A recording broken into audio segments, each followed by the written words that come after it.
नमस्कार। प्रस्तुत है आज का चिंतन। आजकल पति पत्नी के वैवाहिक संबंधों के कुछ दिनों के बाद कटुता पनपने लगती है।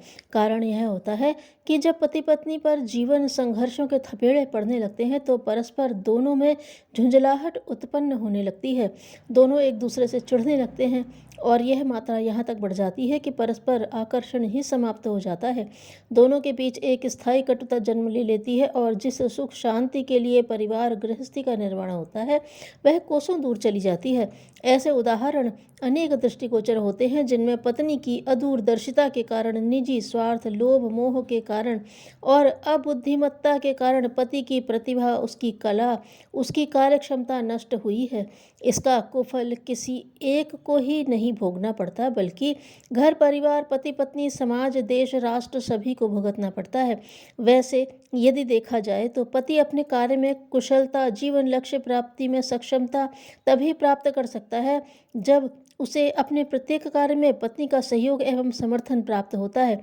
कभी कभी पत्नी पति के कुछ फाइलें घर पर लाने पर या घर पर कुछ कार्य ऑफिस का करने से या मित्रों से बातचीत करने से असंतुष्ट रहती है।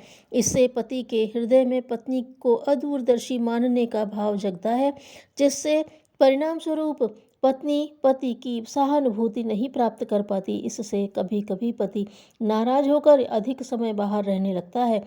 परिणामतः पति पत्नी दोनों में मनमुटाव व असंतोष हो जाता है और यही उभरकर घर में लड़ाई झगड़ा का अखाड़ा बन जाता है। ऐसे भी अनेक व्यवसाय हैं जिसमें पति एकदम व्यस्त रहते हैं और जिनके कारण उनकी पत्नियों को अधिक समय अकेले रहना पड़ता है। वकील, लेखक, पत्रकार, सामाजिक व राजनीतिक नेता, वैज्ञानिक आदि अनेक व्यक्ति ऐसे हैं जो अपने कार्यों में एकदम व्यस्त होते हैं। इसी तरह शिल्पी, कारीगर भी होते हैं। आजकल अध्यापक, क्लर्क को भी अतिरिक्त कार्य करने होते हैं, जिससे वे भी अपने कार्यों में व्यस्त रहा करते हैं, जिससे स्वाभाविक ही उनकी पत्नियों को खींच उत्पन्न हो सकती है। परिवार व्यवस्था को सुचारू रूप से संचालित करने हेतु आवश्यक है कि पत्नी भी अपने को किन्हीं कार्यों में व्यस्त रखे, जिससे पति की व्यस्तता उसे अखरे नहीं। यदि पत्नी सुयोग्य है तो पति के प्रति सहानुभूति प्रदर्शित करती हुई उसके कार्यों में सहयोग प्रदान कर सकती है। स्नेहपूर्ण व्यवहार करके पारस्परिक हर्षोल्लास का उद्भव कर सकती है। कभी कभी व्यस्त पतियों से परेशान होकर उनकी पत्नियां उनसे हर बात में असहयोग करती हैं और कार्यों में बाधा डालती हैं। यदि पति पत्नी को अपने पारिवारिक संबंधों को मधुर, मंजुल एवं आनंद युक्त बनाना हो तो वे परस्पर एक दूसरे की समस्याओं को नज़दीक से समझने का प्रयास करें और एक दूसरे की समस्याओं को सुलझाने का प्रयास करें। आय की कमी को दूर करने हेतु पत्नी को कोई छोटे छोटे उद्योग धंधे चलाने चाहिए, जिससे उनकी आर्थिक परेशानी दूर हो सके।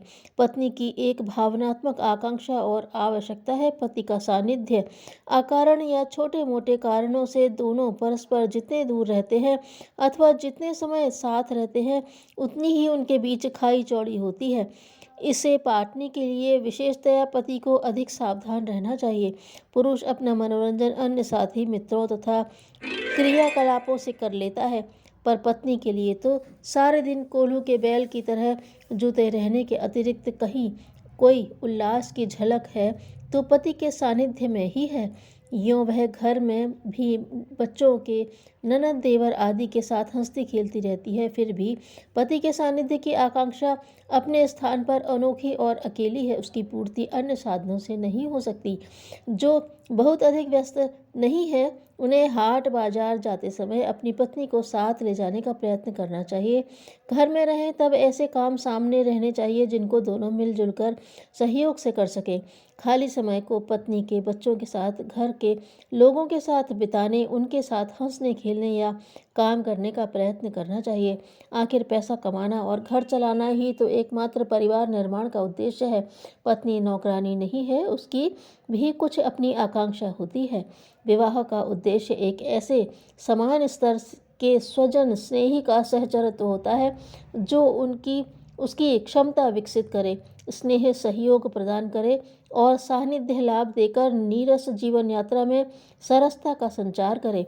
इस तथ्य को भुला देने पर किसी भी पति को अपनी पत्नी की कोमल भावनाओं का लाभ प्राप्त करने से वंचित रहना पड़ सकता है।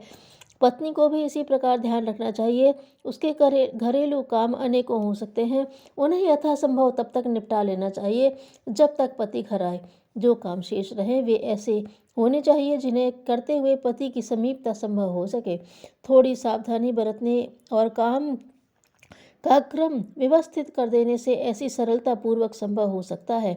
आवश्यक नहीं है कि पति पत्नी का सानिध्य मनोरंजन के लिए ही हो। वे सामान्य कामकाज को एक दूसरे के साथ मिलकर करें तो काम जल्दी तथा सुगम हो जाता है, साथ ही उसमें मनोरंजन का लाभ भी मिल सकता है। पत्नी को कहीं दूर देहात में रखना और स्वयं उपार्जन के संबंध में बहुत दूर रहना एक दुर्भाग्यपूर्ण स्थिति है। वैसा तभी करना चाहिए जब और कोई उपाय शेष न रहे। उचित यही है कि दोनों साथ रहें। आर्थिक कठिनाई को हल करने के लिए परिवार छोटा रखना, मितव्ययता बरतना, किन्हीं उद्योगों का आश्रय लेना जैसे उपाय बरते जा सकते हैं। जहां दोनों नौकरी करते हैं और दूर दूर रहते हैं वहां आर्थिक लाभ भले ही होता रहे, पर दाम्पत्य जीवन का वह आनंद जिसके लिए विवाह किया जाता है वह प्रायः हाथ से चला जाता है। अपवादों की बात दूसरी है। सामान्यतया पति पत्नी के सद्भाव वृक्ष को स्नेह सहयोग भरे सानिध्य से ही सींचा जा सकता है। इस लक्ष्य की उपेक्षा नहीं की जानी चाहिए। उपदेश देने से पहले हमें स्वयं धर्माचरण करना चाहिए। धन्यवाद।